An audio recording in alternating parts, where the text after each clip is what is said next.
Arno Pedram, reporter with InfoMigrants, joins me now on set. Arno, good to see you. Hi, Monty. So tell us more about what's happening and how you found out. Yeah, so it's pretty hard to find information right now about Tunisia. People don't really want to talk, but we found a TikTok. TikTok was sent to us, and in that TikTok we can see people saying that they were kidnapped and that are found in a high school next to Kibili in the western Tunisia, and we managed to use information from satellite geography, Google Earth basically, to authenticate the information and the location, and we were able to confirm that there are 50 people there. We got in touch with people there that managed to keep their phone. There's about 50 people, mostly Sub-Saharan from Mali, Guinea, Senegal, all these countries. There are 50 people who were deported from Sfax, most of them, to the Libyan border, then back to, and then repatriated to Kebili. In the videos we can see that they don't have food, or they have little food. They do not have don't have clothes to change into. They have little access to doctors and treatment.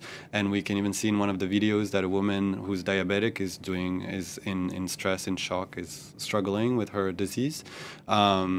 So we were able to verify that all of this is happening from this. Can you just remind us a little bit about the context here with migrants, sub-Saharan Africans in Tunisia, and how these migrants ended up in the desert in the first place? Yeah, so it's been more than a month now. It started in early July that we saw arbitrary deportations happening across Tunisia, targeting sub-Saharan Africans indiscriminately on whether they were migrants or not, or whether they were on a visa or not.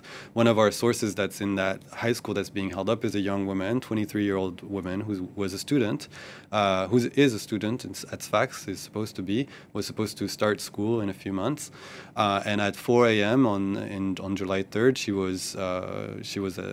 she was praying, and there were knocks on her door, and the National Guard was here, and they took her along with other people, and took them to the border to Libya. And then she was part of the people that were repatriated in early July, a group of people that was repatriated and spread around the country. And she ended up at Kibili. And so that's the situation for a lot of people, where a lot of people are still at the border. Some people are in high schools. We don't know if everyone's being detained in that way, but we know that in this high school, they're being guarded and they cannot get out of the school. This might be a hard question to answer, but what happens now with these migrants? Yeah, so the National Guard is keeping them in. They are armed National Guard members that are at the high school, that are always patrolling. There were some evolutions in the past 2 days, some new events happening. So on the question of high school, there was a high school that was evacuated in Tatawin, in the Ramada High School.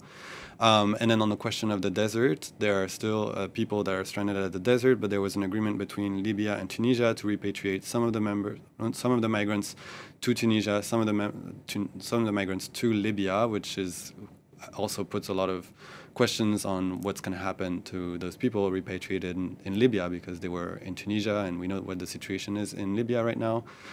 So there are a lot of questions. We are hoping that these people can be also evacuated like in the other high school in Ramada, but we don't know. Nobody wants to talk to us. We've tried to reach out to the National Guard, to the Red Crescent, all of these organizations, NGOs. Nobody wants to talk. The only people that want to talk are the people who are experiencing this, the migrants. Well, it's an important story, so I'm glad you're staying on it. Arno Pedram, reporter with InfoMigrants, thanks so much. Thank you.